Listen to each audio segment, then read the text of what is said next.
Story County, helping build Nevada's future.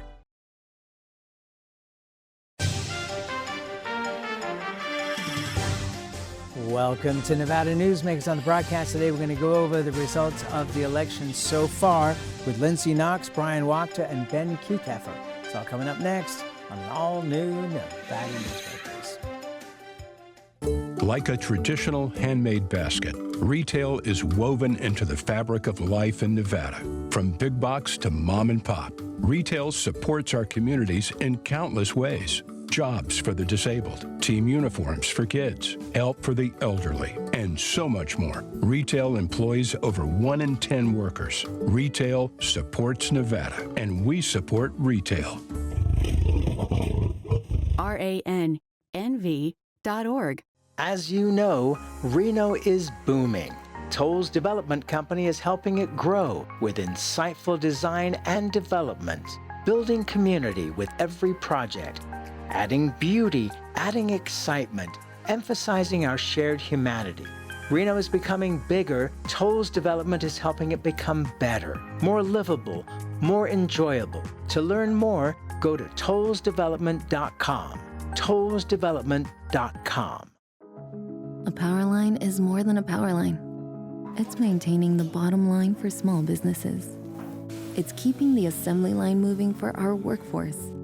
For our brightest minds, it's meeting a deadline. It's on the front line with our heroes. And on the sidelines of the biggest games. It's a direct line to our loved ones. And it's a lifeline for the most vulnerable. There's a lot on the line. The trucking industry is the most resilient link in the supply chain. And for over 90 years, the Nevada Trucking Association has been the voice for the men and women in the trucking industry. From Carson City to Washington, D.C., we advocate for policies to protect our trucking companies and keep commerce flowing. Because Nevada's and America's prosperity is tied to trucks. There's nothing without trucking.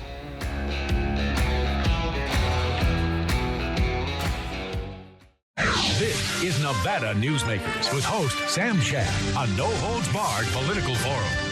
Now, from the Nevada Newsmakers broadcast headquarters, here is Sam Shad.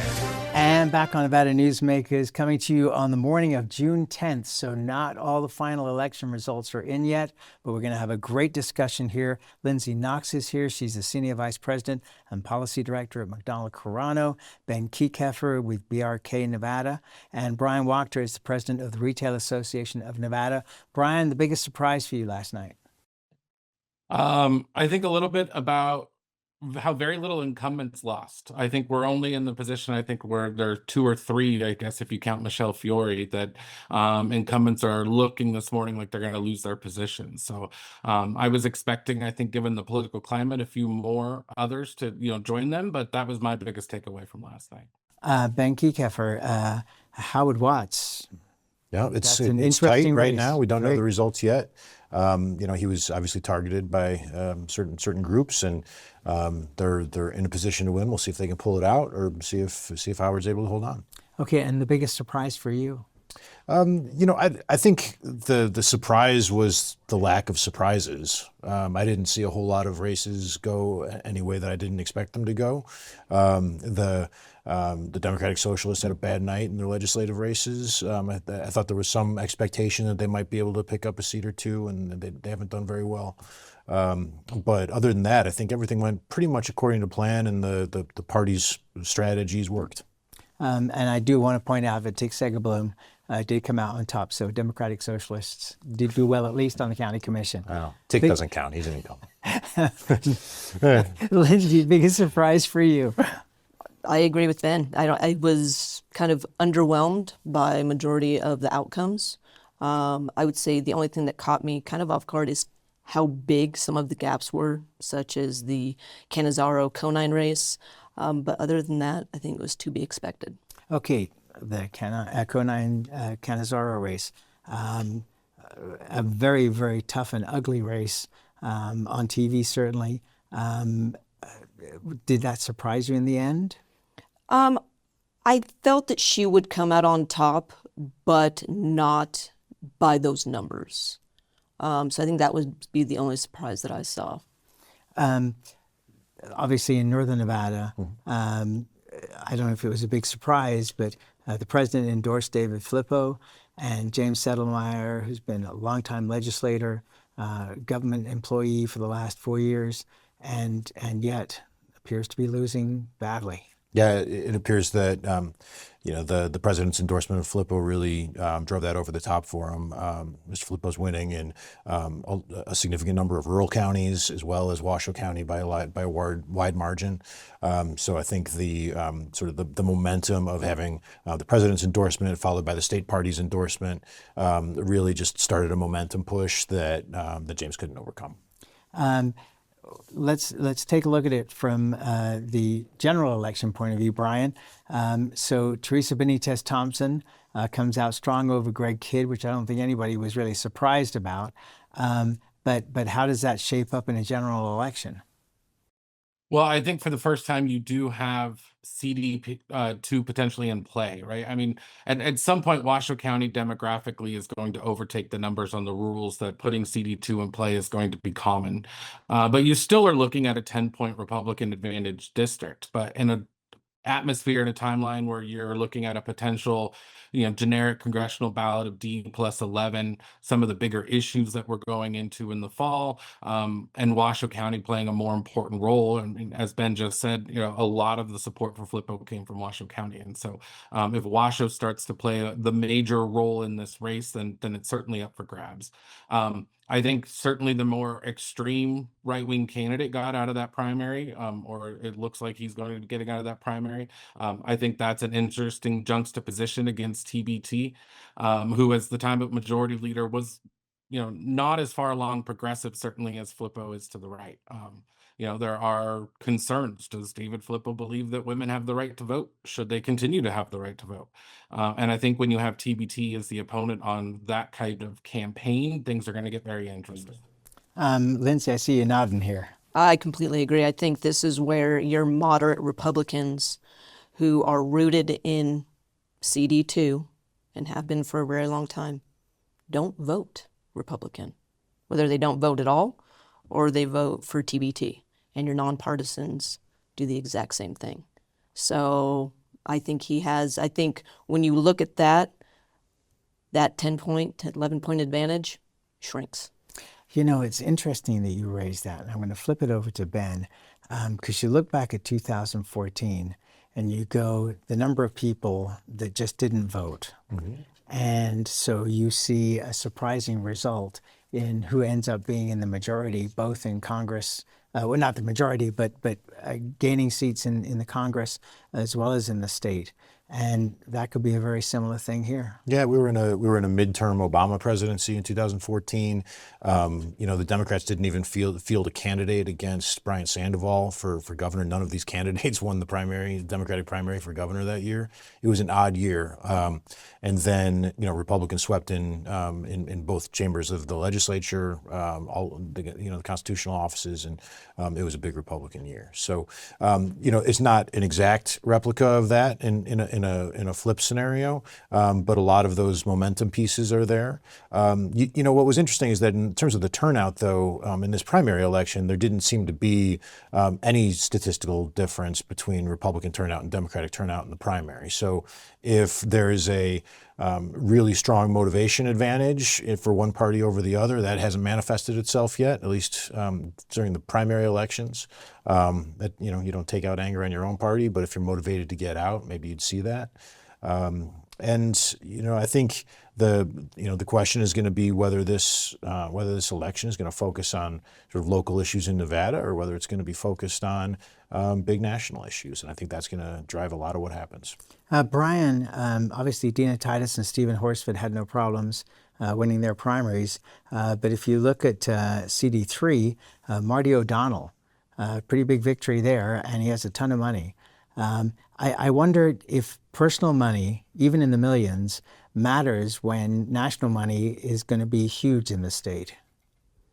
Well, I think so. But I think in some of these races, it matters that early money can matter. And I think most importantly, very early is what makes that money important. So you don't have to go out. You can start right away. You have a full media buy. David Flippo was on TV the moment he moved from Vegas into Reno, and was up before anybody else had a chance to, because you can just do that. That's one person making a call and can promise to pay that bill. And so I think there's an advantage there, certainly. But I think when it comes to being able to kind of justify that you have a coalition behind you, that people are bought into your race, that people are investing in you and want to see that outcome, I think that's what we lose there. And so, we had early results due to a significant error from the Secretary of State last night. That showed CD2 in a much closer position. And those votes, of course, were early votes cast during early voting before the president got involved. And so this idea that we're going to have, the separation between national and state issues that are going to drive somehow a turnout difference is unreal. But I think slowly over the course of time, as we get closer to November, that initial self-funding funding advantage is going to go away. As we look at the lieutenant governor's race, and I bring this up because it seems like Stavros Anthony has been to every corner of the state 14 times, and I've never seen anybody as lieutenant governor enjoy themselves more in doing that job, which really doesn't have a ton of significance. But Sandra Haudegui is going to be the opponent. I think that's going to end up being quite the race. Well, I think so too, and I think 14 is probably a low number for the corners, or the non-MCs hit the corners of the state. But he has made himself available to citizens of the state at all corners. But he does. I think he has a very tough time against Sandra. She is very personable. She did very well as the majority leader.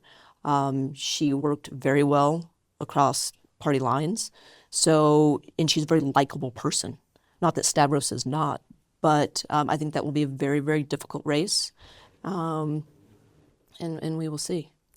One of the things that, it is what it is, but girls in women's sports, men in women's sports, has become an issue in almost every Republican campaign. How does that play out in a general? Look, well, I think part of it is how it probably gets framed, but all of the data indicate that if framed correctly, that it's something voters support by a pretty wide margin, and it's a common sense issue to a lot of people, and I think for candidates who are running partially or entirely on that, is in some cases, I think you need to be deliberate about how you frame the issue and how you talk about it, and the motivation behind it. The thing to me, Bryan, is that it is such a tiny percentage across the country as an issue, and yet it's been blown up to this huge deal. Think of how important these 12 student athletes in the state of Nevada are, Sam. The 12 students that we're talking about are going to drive, you're telling me, an election cycle about whether they can play in the girls' team or the boys' team on the tennis team. Like, this is outstanding. We should be ashamed of ourselves if this is the issue that we're talking about in November. We have actual issues to talk about. We have affordability issues. We're going to have food security issues. We have foreign affair issues. If this is the election that it comes down to, then I guess there's a reason David Flippo just won, but this is a non-issue. It should be a non-issue. And I think I would rephrase a little bit of what Ben said. And if you fearmonger enough, then you can drive turnout using this issue. I would look disfavorably upon any candidate who chose to run in November on this one. And to be honest, I have to agree with what Bryan just said. How do you feel? I completely agree. I think everybody has their personal opinions on this. But the fear-mongering, the hateful rhetoric that goes into it is unnecessary. And because it is a national issue, we've now brought it to the state, and people want to run off of that. And again, you get your far right, that is something they're going to, fall on the sword for. And I don't think your moderates or your Democrats are going to do that. Hopefully. And we'll take a break. We'll be right back. The Nevada Builders Alliance has been protecting the interests of the construction industry for over 50 years. Our programs save members thousands of dollars every year. and allow them to provide much-needed benefits to their employees. Our industry also allows Nevada to grow. If you're thinking about a career in the construction industry, reach out. And if you haven't thought of a career in construction, what are you waiting for? We are the Nevada Builders Alliance. 2025 is bringing big changes for Nevada businesses. If you have more than 5 employees and have been operating for 3 years or more, you must now comply with new state retirement plan mandates. The Vegas Chamber 401k plan makes it easy, offering a proven, customizable, and cost-effective plan for employers and employees to save with tax advantages. Visit vegaschamber.com to explore options and see how the Vegas Chamber can help you start saving for your future. Hear ye, hear ye. All hail the $75,000 Cash is King giveaways at Tamarack Casino. Rule the kingdom with cash giveaways every Thursday and Saturday. And live royally with up to $10,000 in winnings every week. Eat, play, win. Your good times are at Tamarack Casino. We're the Peters family, 2 combat veterans, our daughter Elle, and our Liberty Dogs puppy in training, Cooper. Cooper will grow up to be a life-changing companion to a veteran with visible or invisible challenges. We're helping Cooper build focus and confidence so he's ready to support his veteran.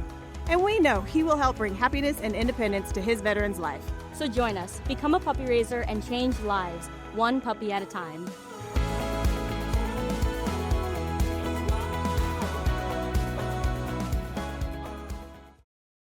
This is Nevada Newsmakers.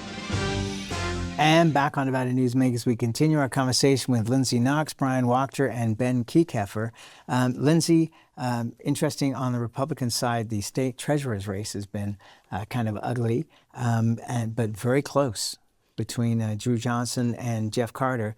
In fact, it was interesting when we taped in Las Vegas a couple of weeks ago. Jeff Carter refused to actually debate Drew Johnson on the program.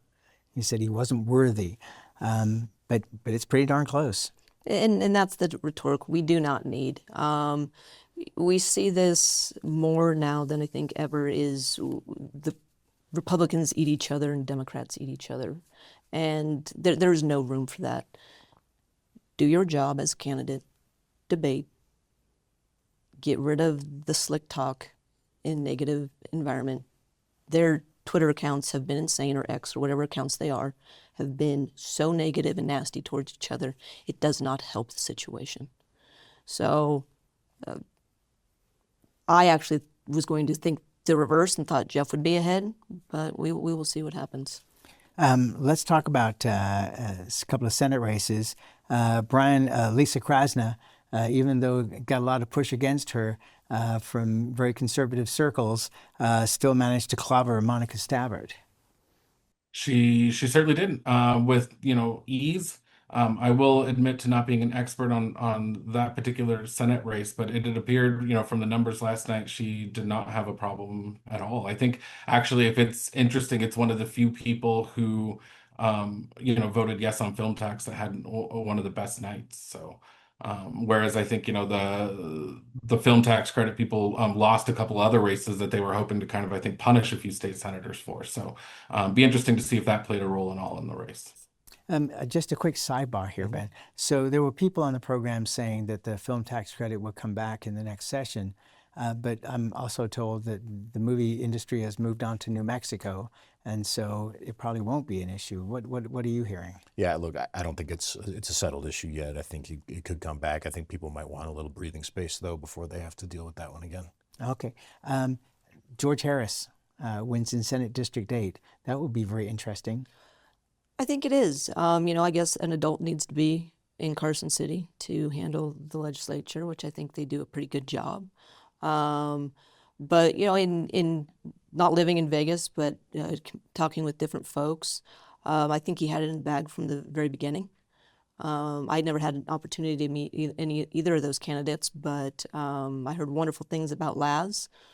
But I think George Harris he's a very big personality, and that's putting it mildly, by the way. Yes, I know. I'm trying to be good today. But how does that play out with Marilyn Dondero? I think MDL pulls it out. I do. Big? I'm not sure if it's going to be big, but I think business will back her. She's the incumbent. She is the chair of finance.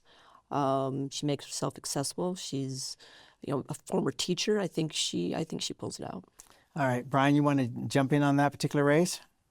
Well, I think, we get so few opportunities to actually put business owners in the legislature that I think we need to, have a conversation about, the experience George Harris would bring to the Senate. We have a deficit of people who have ever made a payroll making decisions in the legislature. And so, while it's helpful to have a former teacher as the head of finance and we can go through some of those education expenditures, and I think there's some accountability that needs to be had there. We are entering, I think, a huge policy area where business owners are going to play a role, and entrepreneurs are going to be the future. We're leading job growth. They're the only ones leading job growth in Nevada and in the country. And I think it's important that they have a voice in the legislature. So I wish George Harris a lot of luck, and I think those in the business community would do smart to think about what types of people that we're putting in the legislature. Do you want to follow up on that? Well, look, I think the diversity of thought that Bryan's talking about when it comes to those who serve is important, right? It was sort of the idealistic design of our citizen legislature and our part-time legislature is that you would get people who were from all walks of life. And he's certainly correct that there's, I think, a shortage of people who are running businesses and making payroll, who are setting the policies for the state. I agree with that. I do think that Senator Dondera-Loop is going to be incredibly formidable.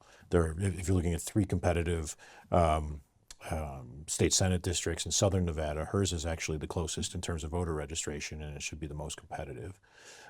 So we'll see. And that's where we have to leave it for the moment. We will be right back after this timeout. Stack up the wins during Carson Valley Inn's Summer Toys and Big Cash giveaways. Cash drops every Thursday and Saturday with over 450 winners. Plus, win a new side-by-side or $12,000 in cash at each event. Free wheels, free play, and bigger thrills. Only at Carson Valley Inn.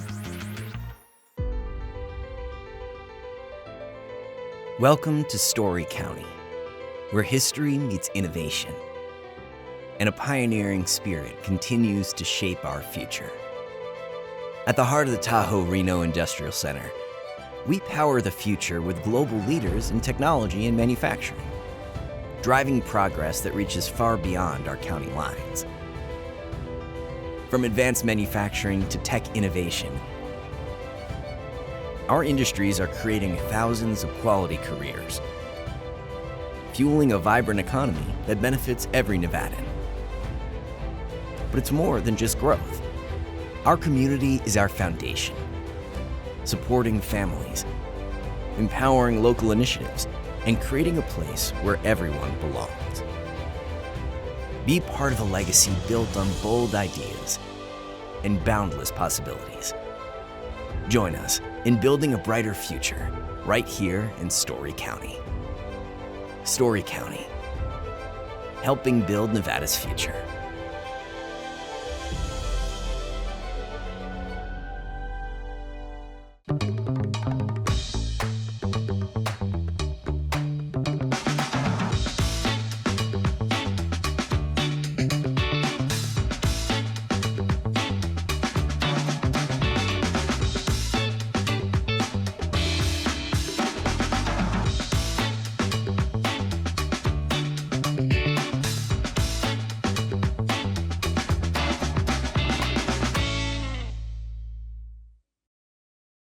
This is Nevada Newsmakers.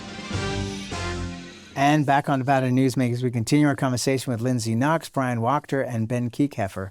Ben, I'm going to start with you here. And this is kind of an off-the-wall thing, but it's growing, which is this whole data center business. Mm-hmm.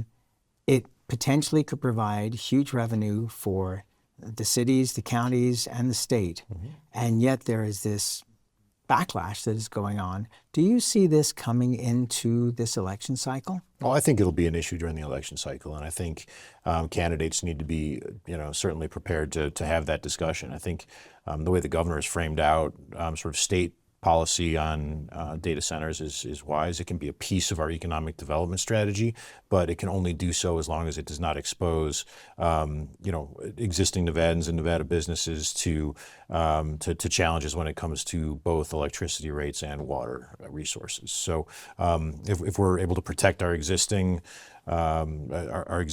infrastructure and natural resources, then we should be looking at data centers positively. But as soon as that flips, then our position on them need to flip as well.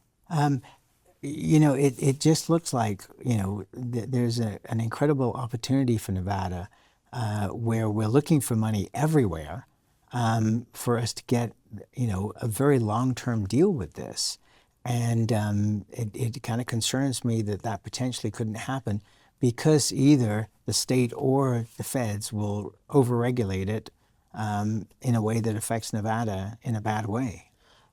I think that, first, I think it impacted the local races significantly, especially in the city of Reno, this primary. People that have the data centers need to re-educate the public on their usage of water, of electricity, of number of jobs, and reintroduce themselves to be more community friendly. And I think if they could do that, you can get the buy-in. But the way that we have done it in the past, the way it has looked in the past, how they used water, electricity, it was a lot more. But they're becoming more efficient. They're learning, their technologies are changing, and that is the message that needs to be put to the public so they are aware and can start changing some minds. Bryan, you got the last 15 seconds here, I'm afraid. I would just echo what Lindsay said and say it seems to be a theme from those industries that want things from the state of Nevada, that they're not doing the groundwork, homework to be able to get some of these things done, and educating the public is exactly where they all need to start and the process they skip the most. And that's where we have to leave it. I thank you all for doing this. I know you were all up very late last night. Appreciate you being here this early in the morning. Thank you all. Thanks, Sam. And we'll be right back. At Nevada Urban Indians in Reno, your health is our priority. Our medical clinic welcomes everyone. We accept all insurances, ensuring quality care is within reach. Nevada Urban Indians, your partners in health. Each day, the Children's Advocacy Alliance partners with leaders, legislators, and families across Nevada to improve children's health, education, economic well-being, and safety. We recognize Nevada will be no better than the state of its children. Be a part of this change. Be a supporter of the Children's Advocacy Alliance. For more information, go to caanv.org. Welcome to the Ahern Boutique Hotel, where luxury and warmth come together in the heart of Las Vegas. We take pride in offering a one-of-a-kind experience for both locals and tourists. Join us for handcrafted cocktails and an unforgettable experience. Joel's Chop House, the perfect place to savor views of the Las Vegas Strip. Satisfy your cravings at the Ahern Chocolate Shop. No smoking, no resort fees, and the parking is always free. The Ahern Luxury Boutique Hotel is your home away from home.